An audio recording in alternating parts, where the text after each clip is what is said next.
ndachani samilo so budget mar skunde school infrastructure development angi skunde mapok otiek gergi pod gin chuodho ket skunde ni mondo los infrastructure project tikalo budget e bunge kose kale bunge koro tije no luwo kendo ministry ni pesa no akadhe budget machal kama be isetimo tenda to be contractors chope site be tich magitiyo en tich mane onego beni gitiyo en tich molore gi kaka onego beni tiye koro mane kaka ibong'igi to mind gino ni pek negi mind en tich matek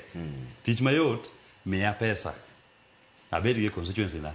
koro ane manya wacho ni ma diger makacha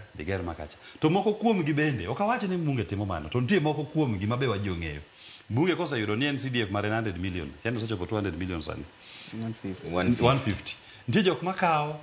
ni eno kao niya campaign kiti mara bro wuok e pesa ni 10% mar 150 ni higa ka higa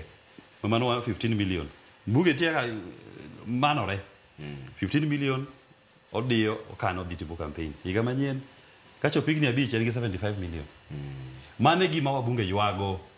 gichom jo Kenya ter gi nyisgi ni yawa usebedo ku uyalo akaluore gi kaka watiyo gi CDF ma ok tijwa waweuru wach mar CDF ni wadhi watijwa mano yernwa ni ema mondo watimi koro mibadhi manie CDF gi bro rumo okelo gini mibadhi ma Willis wacho no be makata Justin Muturi mane en speaker